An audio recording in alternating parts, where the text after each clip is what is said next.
Good evening, everybody. Once again, live Q&A with Mike and Jane. And today we're going to talk about uphill battles. Now, what does uphill battle mean? Think about that. How many hills do you go up driving a car? Think about that. And when you're going up that hill, how many people are passing on the other side of the hill? You can even call it a curve, but how many other people are passing up the other side of the hill in a no passing zone? How do you tell it? See, when you're going straight down the road, let me grab my cards. When you're going straight down at somebody, you can see if they're drifting into your lane, okay? But when you're going up a hill, you can't see what's on the other side of that hill. Are you ready? So let's just recap a couple things that you need to know. Remember, lesson number 1, we talked about every day you get in that car, every day you ride in that car, you need to identify that shoulder and ditch. You need to do that, especially on your hills, because you need to know if that ditch is steep and deep and you roll the car, is that better than having a head-on collision at the top of the hill? And the answer to that is yes, if your seatbelts are worn properly. Don't be afraid to roll that car. You do not want to have that head-on collision. Do I guarantee you're going to survive? No. But you know what? Almost always people that roll their cars with a seatbelt on survive. We don't know what's on the other side of the hill. It's kind of what we call a blind approach.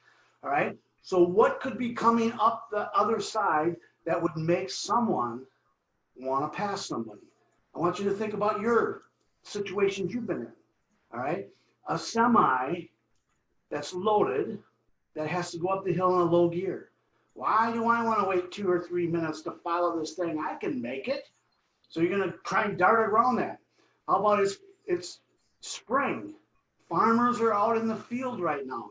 They're pulling these wide equipments down the road, taking up all your lane, and they're trying to stay onto the shoulder. And people don't want to follow a tractor up a hill. Could be somebody with their 4-way flashers on that just had a flat tire, doesn't want to fix that tire on a hill. Could be somebody that's just a slow driver, don't know. How do you identify when they get to the top of the hill that they're passing in a no passing zone and they're trying to take your life? Because that's about what they're doing. Every time they pass in that no passing zone, anybody that's coming up the hill. So before I give you the answer on that, I want to read a couple things, okay? This is in your driver's manual, okay? I'm going to put my readers on, all right? So let's start with the 1948 version, and then we'll go to the present version. Because remember this, your driver's ed manual is about rules and regulations. And my criticism on this book, for the 33 years I've done this, the 35,000 kids I've taught to drive, my criticism on the book is that don't do nothing for life and death. Okay, you ready? Okay, I'll just show you this. 1948, see that little paragraph right there? Right there it is, okay? Driving in hilly country. And the reason I always bring the 48 version in, because I want to show you how far they've advanced in 58 years. Dang. Here you go. You must be extra careful when driving on narrow, hilly roads. When driving on this kind of a road, you should sound your horn. What? Beep, beep. Here, let me get my steering wheel. Okay, I'm coming up a hill at 60 miles an hour. I don't know who's on the other side. Could be a semi coming up. Will they hear me? Beep, beep. Hello, here comes Mike. Really?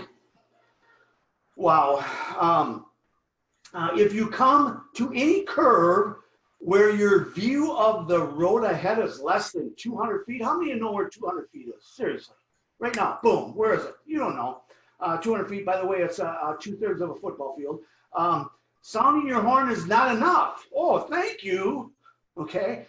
You must be very careful in driving these roads where you cannot see what is in the road ahead of you. Period. Done. What are you going to do? Car's in your lane, top of the hill. Someone's out to kill you. You and the most valued people in your life are riding in your car. The decision you make at the top of that hill when that car's passing in a no passing zone, what are you going to do? You don't know, do you? I thought so. All right, think about that, okay?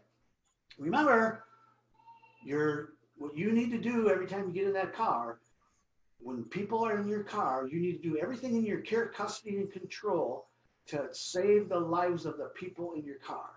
Did it tell you what to do there? Absolutely not. Okay, let me give you the current saying. Okay, remember 58 years later, here we go. You ready? Driving on narrow roads or in hilly country. Now they're going to give us, remember the other one was a long paragraph? So what they did here, it's over here, they just made the paragraph longer, but they made it a half a page. So the same thing right there, okay? So I'll read it to you. When driving on a narrow roads or where thick brush, they added thick brush to this one, and wooded areas block your view of the road ahead, do not hesitate to use your horn. Where the flip is the horn coming from? I just don't get it. I just don't get this. Okay, hang on, I'm having a heart attack over this. As you go around curves to warn other drivers you're on the road. There it is. There it is. Oh, when driving on steep hills, it is illegal to coast down with neutral, okay? Oh, and you should check your speedometer frequently when driving down steep hills because, of course, you're speeding. Okay. Is your life saved? No. These are emergency situations in your driver's ed manual. Okay. It sort of reminds me of when someone's on a ladder and they fall off and someone goes, you should have been careful. Yes, exactly. That doesn't help me now. Yeah, it doesn't help me now. Okay, so listen to me carefully, people out there. Students, parents, teach it. I want you to get a friend. I want you to show them this. Everybody is on the road. Everybody's faced with this situation. We don't know when this is going to happen. Every hill you go up, every curve you go around, you better assume a car is in your lane. Remember, 99% of the people that die in car crashes need 2 feet or less to survive it. Doesn't mean they don't crash, to survive it. And what we need to do is we need to take away that head-on collision. That's why it's so important that you know what your shoulder is. Is it dirt or is it blacktop? How wide is it? How deep is the ditch? Because you might need it. And you know what? You don't get 200 feet to think about it. It's now. Boom. You better, boom. Now. Okay? Not, oh, Mom, there's a car in my lane. Sorry, you're dead. That's how quick it happened. Okay? So when you're going up that hill, this is all you going up the hill. The number one thing you look for is the roof. The roof. That's all you're going to see. You want the roof of the car in your lane. That's going to give you a precious second to a second and a half to make the decision you need. And that is why it's got to be in your mind. As I go up this hill, as I go around this curve, what is in my path?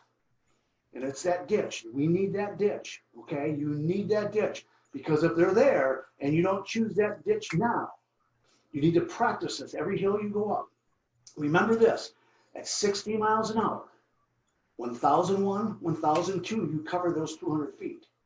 And they're telling you to honk your horn. Remember, when they're coming at you at 60 miles an hour, 1001, 1002, they're covering 200 feet. So between the two of you, you're covering 400 feet, so 200 feet a second. A second. Think about that.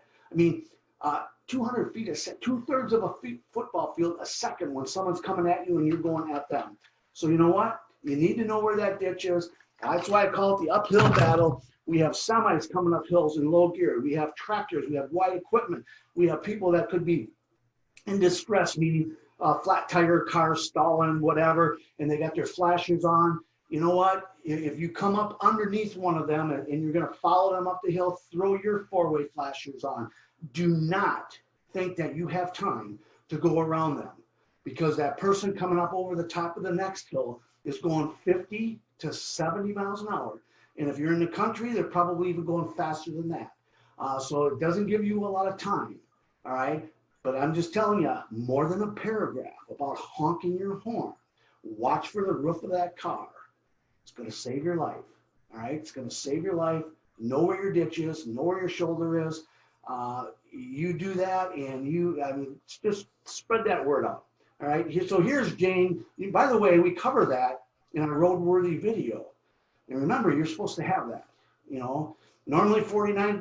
COVID, we got it on sale right now, $9.99. Why wouldn't you buy it for a friend? So anyway, Jane, tell them how they can get this. Sure. Well, thanks, Mike. That's great advice because, you know, the curves and the hills, they are not your friend. And you need to really watch out for that. So that's a great tip for everybody to remember. Now, if they need more information about how to get the Roadworthy DVD, or if they have questions that they'd like you to answer on some of our live shows, they can email us at info@drivesaferidesafe.com. It's kind of like voting for American Idol or something. Come on, send them in, send them in. We need fans. And then the other thing is drivesaferidesafe.com. You can go and see our courses. You can learn more about where to get the roadworthy. If you have any questions, please email us, and we are really here to help. So again, thanks, Mike. You have any parting words? Yeah, can't they go back, and if they didn't see our beginning ones, they can go back to YouTube? Yep, go to YouTube and just search live Q&A with Mike Pehl. Live Q&A with Mike Pehl, and we have a number of these out there, and they really will save your life and give you great tips. And we also have them, we post them on Facebook for those who want them recorded. But the best thing to do is really go to YouTube for the other ones that we have, because there's lots of tips and more to come. So thank you for watching. Yes, and you can share it with your friends. That's the most, guys, we're saving lives together. You know, that book, how many people has that book taught? I want you to think about that. I want you to go back to 1948. That's when your grandparents were born. Think about that. All right. How many people left driver's ed for 60 years knowing that, and it's still there. It's still there. So great information for you. Love you guys. Have a great night.